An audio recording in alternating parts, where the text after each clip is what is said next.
Hello दोस्तों, स्वागत है आपका टेट मैथ विद कॉन्सेप्ट में। हम लोग प्रायिकता का फाइनल पार्ट क्वेश्चन आंसर करेंगे दोस्तों। तो जैसा कि आप लोग देख पा रहे हो, क्वेश्चन दिया गया है दो सिक्कों को एक साथ 400 बार उछालने पर यह देखा गया कि दो चित्त का मतलब मैंने आपको बता दिया, हेड होता है। अगर आप लोग नहीं देखे हो तो प्लीज़ पिछले वीडियोज़ में जाके देखो, आप लोग ध्यान से समझोगे। अगर ये चैप्टर आपको नहीं समझ में आ रहा है या ये क्वेश्चन आंसर नहीं आ रहा है तो इसका मतलब है कहीं ना कहीं आपने पिछले वीडियोज़ को नहीं देखा है। तो आप लोग जाके वो 500 वीडियोज़ को ज़रूर से ज़रूर देखिए, फिर जब देखोगे आप तो आपको फाइनली समझ में आएगा। बिकॉज फोर्थ सेमेस्टर का द मोस्ट इंपॉर्टेंट टॉपिक है ये। सो इसको छोड़ना, ये समझ लीजिए कि खुद के ही पैर पे कुल्हाड़ी मारना हो जाएगा। सो इसको ज़रूर देखिए और इसके बाद हम लोग जब पढ़ेंगे आगे तो फिर हम ट्रिग्नोमेट्री को भी कंप्लीट करेंगे धीरे धीरे। सो स्टार्ट करते हैं। तो दिया गया है, अगर दो सिक्कों को एक साथ 400 बार उछाला जाए तो दिखा गया है कि दो बार चित्त यानी दोनों सिक्कों में हेड एंड हेड आने की प्रोबेबिलिटी, अगर आप पिछला वीडियो देखे हो तो आपको ये डिजाइन समझ में आ रहा होगा, ठीक है। प्रोबेबिलिटी यानी दो बार चित्त कितने बार आए हैं? 90 बार आए हैं। तो कितनी टोटल संभावना है दोस्तों? तो यहाँ पे कितनी टोटल संभावना? टोटल संभावना हमारी 400 है और आया कितना है? तो 90। तो हमारा आंसर क्या हो जाएगा? 90/400। तो ये तो हमारी प्रायिकता हो जाएगी। लेकिन एक्चुअल में पूछा क्या है कि घटना के घटित होने का प्रतिशत ज्ञात कीजिए। तो देखो 90/400 आपने कर दिया। जैसे होता है ना कि 400 में से मान लो 90 नंबर मिल गया तो कितने परसेंट हुआ? तो उसके लिए क्या करते थे कि 400 में से जब 90 नंबर हमें मिल जाता था तो लिखते थे 90/400 और फिर गुणे में क्या करते थे? गुणे में 100 करते थे, ठीक है। तो इस तरह से हम इसका परसेंट निकाल सकते हैं। यानी सीधी भाषा में आप समझो कि 400 बार उछाला गया था तो हम क्या करेंगे कि 90/400 कर दिए और गुणे 100। अब इस जीरो, ये दोनों जीरो से ये दोनों जीरो कैंसिल हो जाएंगे और 4 से इसमें डिवाइड करना, जितना आएगा वो आपका परसेंट हो जाएगा। इसी तरह से एक चित्त का मतलब आप देखो कंडीशन कैसी बनेगी कि एक ही हेड आएगा, इसका मतलब दूसरे सिक्के में टेल आएगा, ठीक है। ये पूरा क्लियर होता है, आप इस चीज को समझते रहना। जब दो सिक्के उछलेंगे तो भाई एक चित्त तभी आएगा जब दूसरे में क्या होगा? टेल होगा। तो इसका आंसर हो जाएगा 210/400। क्लियर। उसके बाद हम देखते हैं, तो उसके बाद लिखा गया है कि कोई भी चित्त नहीं आने की संभावना। इसका मतलब क्या होगा कि दोनों के दोनों जो हैं वो टेल आ जाए। मतलब जैसे यहां पहले वाले भी सिक्के में टेल आ जाए और दूसरे वाले में भी टेल आ जाए। मैं क्यों बता रहा हूं? बिकॉज कुछ क्वेश्चंस ऐसे आपके सामने आएंगे जिसमें लिखा होगा कोई भी चित्त ना आने की संभावना, कोई चित्त एक चित्त आने की संभावना। तो जब तक आप इमेजिनेशन नहीं कर पाओगे उन क्वेश्चंस को लगाना बहुत टफ हो जाएगा, ठीक है।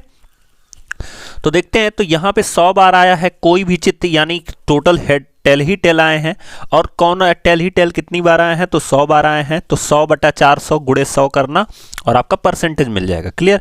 अब हम नेक्स्ट क्वेश्चन देखते हैं। तो जैसा कि दिया गया है यहां पे एक पासे को 1000 बार फेंकने पर, एक पासे को 1000 बार फेंकने पर परिणाम 1 2 3 4 5 6 की बारंबारता निम्नांकित सारणी में दी हुई है। अब जैसा कि लिखा गया है, देखो अब सिंपल सी भाषा में आपको समझाऊं तो एक पासा है, पासे में कितने अंक होंगे? तो भाई लूडो वाला पासा आप याद रखो, तो उसमें 1 2 3 4 5 6 होंगे।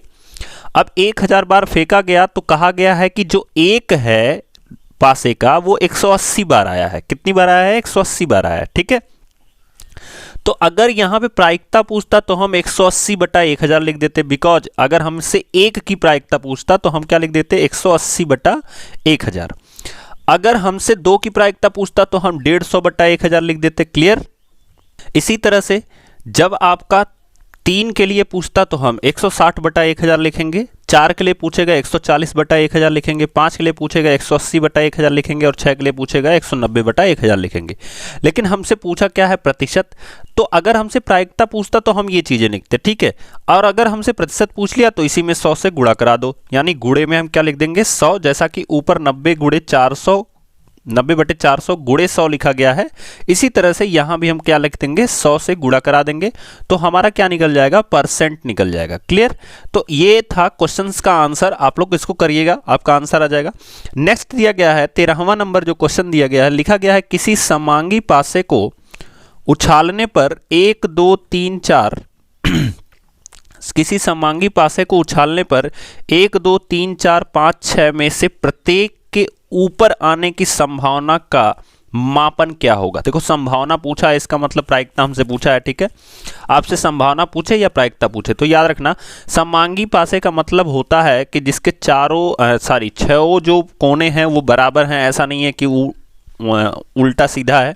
उसके छह कोने यानी एक कह सकते हो घन की तरह है, समांगी पासे है। तो देखो अगर हम एक पासे को उछाल रहे हैं दोस्तों ना, तो अगर एक बार आप उछालोगे तो हो सकता है एक आ जाए, हो सकता है एक आ जाए। आप पिछले वीडियोज में देखोगे तो ये चीज़ें मैं पूरा फिगर से डिफाइन करा हूँ। हो सकता है 2 आ जाए, हो सकता है 3 आ जाए। इसका मतलब हो सकता है कि 1 भी हो सकता है, 2 भी हो सकता है, 3 भी हो सकता है, 4 भी हो सकता है, 5 भी हो सकता है, 6 भी हो सकता है। लेकिन मैक्सिमम घटना कितनी हो सकती है, तो वो 6 ही हो सकती है। याद रखना कितनी हो सकती है, 6 ही हो सकती है। अब उसकी प्रॉब्लम क्या है कि जब मैक्सिमम घटना 6 ही हो सकती है, लेकिन प्रत्येक के घटने की कितनी घटना होगी, तो भैया अगर 2 आएगा तो एक ही बार आएगा ना, तो 3 आएगा तो एक ही बार आएगा। इसलिए आप सीधी सीधी भाषा में याद रखो, अगर पासे को एक बार उछाला जाता है तो किसी भी एक अंक के आने की संभावना, एक अंक मतलब वो चाहे 2 हो, चाहे 3 हो, चाहे 4 हो, चाहे 5 हो, अगर पासे को एक बार उछाला जाता है, नोट डाउन कर लो, एक बार उछाला जाता है तो किसी भी एक अंक के आने की संभावना 1/6 होती है। अगर 2 पासे एक साथ उछाले जाते हैं, ध्यान से सुनना, अगर 2 पासे एक साथ उछाले जाते हैं तो किसी भी एक अंक के आने की संभावना, किसी भी एक अंक के, ठीक है, 1/36 होती है। और ये पूरी चीजें मैं डिफाइन कर चुका हूं पिछले वीडियोज में, ठीक है। तो याद रखो कि जब एक पासे को, पासा एक ही हो, उसको उछाला जाए तो किसी एक अंक, चाहे 4 आए, चाहे 5 आए, चाहे 6 आए, उसके आने की संभावना 1/6 होती है। और अगर उसमें 2 पासे हो एक साथ उछाले जाएं, 2 पासे एक साथ उछाले जाएं, तो उसके आने की, किसी एक अंक के आने की संभावना कितनी होती है, 1/36 होती है। क्लियर।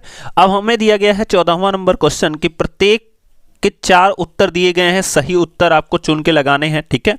तो हम आगे बढ़ते हैं, देखते हैं। तो जैसा कि ये अब इसके जो 2 क्वेश्चन हैं उसको आप लोग लगाओगे, तो जैसा कि यहाँ पे पहला क्वेश्चन दिया गया है हमारा, मैं पहला बताता हूँ, उसके बाद दोनों आप लगाइएगा। 2 पासों को एक साथ फेंकने पर 7 से अधिक अंक आने की प्रायिकता क्या होगी। ध्यान से समझना, मैंने क्या बताया कि जब भी आप 2 पासों को फेंकोगे तो आप ये समझ लो कि आपका नीचे तो 36 रहेगा ही रहेगा। अब इस चीज को समझना ध्यान से कि 7 से अधिक कितने अंक आ सकते हैं, बहुत बारीकी से समझना है आपको। तो अगर समझ के देखो, अगर मैं मान लो मैंने एक पासा फेंका और उसका 1 आ गया, ठीक है, अगर मान लो मैंने एक पासा फेंका और उसका क्या आ गया, 1 आ गया। अब जो दूसरा पासा है उसका 1 भी आ सकता है, उसका 2 भी आ सकता है। ध्यान से समझना, यही क्वेश्चन का आंसर है। इसका 3 भी आ सकता है, इसका 4 भी आ सकता है, और इसका 5 भी आ सकता है, और इसका क्या आ सकता है, 6 भी आ सकता है। बट एक चीज बताओ कि इस कंडीशन में आपको 7 से अधिक अंक मिलेंगे ही नहीं। अंक कितने चाहिए, 7 से अधिक। अब इसका मतलब समझो, अगर ये एक पहले पासे का आ गया है और इस एक को हम ले लें तो टोटल कितने अंक होंगे, 2 अंक होंगे। उस पे डॉट्स होते हैं ना, तो टोटल कितने अंक होंगे, 2। और अगर हम एक को लेके फिर 6 को ले लें तब भी हमारे पास 7 ही होगा, और हमें चाहिए क्या, 7 से अधिक। इसका मतलब इस पे पॉसिबल नहीं है। अब अगर यही पासा यहां पे 2 आ जाए और बाकी सब ऐसे ही रहें, 1 2 3 4 5 6 जो भी हैं, तो 2 7 से अधिक कब मिलेगा, जब ये 2 जो है वो 6 के साथ हम ले लें तो हमें कितने अंक मिल जाएंगे, 8। इसका मतलब जब पासा 2 रहेगा तो हमें एक बार ऐसी संभावना मिलेगी कि जब हमारे अंक कितने होंगे, 7 से अधिक होंगे। ये ध्यान रखना, 2 के पास मैंने लिखा है। अगर इसी पासे की जगह मैं 3 लिख दूं तो ये 3 जब 5 से मिलेगा दोस्तों, इस 5 से मिलेगा तो 5 और 3 कितना होगा, 8, और 6 और 3 कितना होगा, 9। तो यानी जब ये पासा 3 हो, ये जो पहला पासा है 3 हो, तो हमें कितनी संभावना मिल रही है, 2। तो इस चीज को याद रखना, 7 से अधिक कितनी संभावना मिल रही है, 2। अब इसी तरह से अगर ये पासा कितना हो, 4 हो, अगर मान लो ये वाला पहला जो पासा है ये कितना है, 4 है, तो जब 4 रहेगा और उसको 4 के साथ लोगे तो 4 4 कितना हो जाएगा, 8। 3 के साथ लोगे तो 7 ही रहेगा।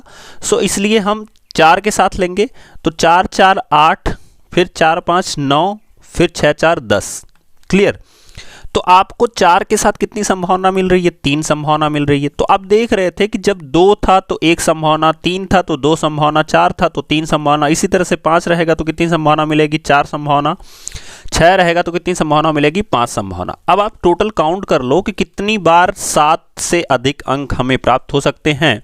तो वो हो जाएगा 5 4 9, 9 3 12, 12 2 14, 14 और 1 15। और हमें कितनी, मैंने बताया था जब भी 2 पासे फेंके जाएंगे तो आपके नीचे में हमेशा कितना रहेगा? 36 ही रहेगा। अब ये 15 हो गया, 3 से काटोगे तो 3 पचे 15 और 3 से काटोगे 36 को तो 12 3 36, तो हमारा आंसर हो जाएगा 5/12। आई होप आप लोगों को समझ में आया होगा, और अगर नहीं आ रहा है दोस्तों तो प्लीज़ जाके वो सारे वीडियोस को देखो, आपको क्लियर समझ में आएगा। ठीक है, इसके बाद हम अपना नेक्स्ट क्वेश्चन देखते हैं। तो दिया गया है समुद्र पार जाने वाले 100 जहाज़ों में से टोटल कितने जहाज हैं? 100।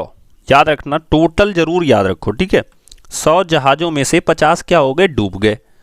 अच्छा आप बताओ कि जब 50 डूब गए तो बचे कितने होंगे? 50। ठीक है, 50 बचे होंगे। अब समुद्र पार जाने वाले जहाज़ों, समुद्र पार जाने वाले किसी जहाज के डूबने की प्रायिकता क्या होगी? तो देखो 50 डूब गए, कितने में से? 100 में से। तो एक जहाज के डूबने की प्रायिकता क्या है? तो वो हो जाएगी 50/100। सिंपल सी बात समझ। ठीक है, क्योंकि 50 डूब गए थे तो 50 ही बचे हैं। अब उन 50 में से डूबने की जो प्रायिकता होगी वो हो जाएगी 50/100। तो हमारा आंसर क्या हो जाएगा? जो आपके सामने पहला नंबर दिया गया। 5वां नंबर दिया गया है क्वेश्चन कि किसी बैग में 20 रंगीन गेंदें हैं। याद रखना ये बहुत आसान सवाल होते हैं और इसका एक क्वेश्चन तो आना ही आना फिक्स है। ठीक है, किसी बैग में 20 रंगीन गेंदें हैं जिसमें 8 लाल हैं। तो लाल गेंदें कितने हैं? 8 हैं। 7 कितनी नीली हैं और 3 हरी हैं। याद रखो इस चीज को। और 2 सफेद भी हैं, इस चीज को भी याद रखना है। अब बैग में से एक गेंद निकाली जाती है। इस प्रश्न के आधार पर निम्नांकित प्रश्नों के उत्तर दीजिए। क्लियर? लिया गया है कि गेंद लाल हो इसकी प्रायिकता है। अगर एक गेंद निकालोगे तो लाल गेंद कब निकलेगी? जब इन 8 में से कोई एक गेंद निकले। अच्छा, उस 8 में से तो एक गेंद निकलेगी तब तो लाल मिलेगी, लेकिन टोटल बैग में कितनी गेंदें हैं? तो टोटल कितनी है? 20। तो यानी प्रायिकता क्या हो जाएगी? 8/20। इसको आप लोग सॉल्व कीजिएगा तो आपको आंसर मिल जाएगा। 4 से काटोगे तो 4 दूना 8 और 4 पचे 20, यानी 2/5 हमारा आंसर आएगा। फिर दिया गया है गेंद नीली हो इसकी प्रायिकता। तो सिंपल सी भाषा में आप समझ लो, नीली गेंद कितनी है? 7 हैं, और उन गेंदों में टोटल कितनी गेंदें हैं? तो 20 हैं। तो इसकी प्रायिकता कितनी हो जाएगी? 7/20। ऐसे क्वेश्चन पक्का आएंगे आपके एग्जाम में, याद रखना। तो 7/20 हो जाएगा। इसी तरह से अगर आपसे पूछ दे कि गेंद नीली न होने की प्रायिकता, तो एक चीज हमेशा याद रखना कि नीली होने की प्रायिकता कितनी है? 7/20। मतलब 20 गेंदों में से 7 ही गेंद ऐसी हैं जो नीली हैं। तो कितनी गेंदें ऐसी हैं जो नीली नहीं हैं? तो 13 गेंदें ऐसी हैं, किसमें से? 20 में से, जो क्या है? नीली नहीं है। अब न होने की प्रायिकता कैसे निकाली जाती है? तो मैं आपको एक सिंपल सा चीज बताता हूं। ये तो आसान था कि 7 गेंदें नीली हैं तो 13 गेंदें नीली नहीं हैं। ठीक है, लेकिन निकलता कैसे है? तो इसको क्या करेंगे, हमेशा जब भी आपसे पूछे किसी चीज के न होने की प्रायिकता, तो एक में से जो होने वाली प्रायिकता है उसको घटा दो। तो एक में से आप 7/20 जब घटा दोगे तो आपको आंसर ऑलरेडी मिल जाएगा 13/20। ठीक है, क्योंकि देखो 20 एकम 20 और 20 में से 7 जाएगा तो कितना आ जाएगा? 13। तो अगर आपसे पूछे कि गेंदों के नीली न होने की प्रायिकता तो कितनी हो जाएगी? 13/20। अगर आपसे पूछे कि जो गेंद निकले वो लाल ना हो तो उसकी प्रायिकता कितनी हो जाएगी? 12/20 हो जाएगी। बिकॉज 8 गेंद ऐसी है जो लाल है, तो इसका मतलब 12 गेंद ऐसी हैं जो लाल नहीं है। क्लियर? नेक्स्ट हम देखते हैं। तो देखो ये पूछ भी लिया है गेंद नीली न होने की प्रायिकता, तो हमने अभी बताया कि ये इसका आंसर कितना हो जाएगा? ये हो जाएगा हमारा 13/20। उसके बाद हम देखते हैं नेक्स्ट क्वेश्चन अपना। तो उसमें क्या पूछा है? देखो यहाँ पूछ भी लिया है गेंद लाल न होने की संभावना। तो मैंने क्या बताया था कि आपके पास कितना था? 8 गेंदें क्या थी? लाल थी। इसका मतलब न लाल होने की संभावना जो हो जाएगी वो हो जाएगी 12/20। लेकिन आपके आंसर में यानी आपके ऑप्शन में 12/20 दिया नहीं है। तो कोई बात नहीं, हमें क्वेश्चन आना चाहिए। अगर नहीं दिया है तो कोई दिक्कत नहीं है। तो हमारा क्या हो जाएगा आंसर? 12/20 की 12 गेंदें ऐसी हैं जो लाल नहीं है। फिर दिया गया है गेंद हरी हो, इसकी क्या संभावना यानी प्रायिकता होगी। तो हरी गेंद कितनी थी, तो हरी गेंद थी 3 और सफ़ेद गेंद थी कितनी थी, तो 2 थी। तो 3 गेंदें थी हरी और टोटल कितनी गेंदें थी, तो 20 गेंदें थी। तो एक हरी गेंद होने की संभावना कितनी हो जाएगी, 3/20। कितनी हो जाएगी, 3/20। क्लियर। अब हम नेक्स्ट देखते हैं कि गेंद अगर मान लो इसका क्वेश्चन रिपीट करके पूछे कि हरी ना हो तो इसकी क्या संभावना होगी। तो 20 में से 3 घटाओगे कितना, 17, यानी 17 गेंदें ऐसी होंगी जो कि हरी नहीं होंगी। तो हम देखते हैं, तो दिया गया है कि गेंद हरी न होने की प्रायिकता क्या है, तो 17/20 जो हमारा चौथा वाला ऑप्शन है ये हमारा ऑप्शन सही हो जाएगा। तो आई होप आप लोगों को प्रायिकता अच्छे से समझ में आई होगी। इसके बाद हम लोग पढ़ेंगे माध्य, माध्यिका, बहुलक, उसके बाद हम लोग ट्रिग्नोमेट्री पढ़ेंगे दोस्तों। तब तक के लिए थैंक यू सो मच। अगर आपको वीडियो पसंद आया तो प्लीज़ ज़रूर से ज़रूर शेयर करें, लाइक करें, सब्सक्राइब करें।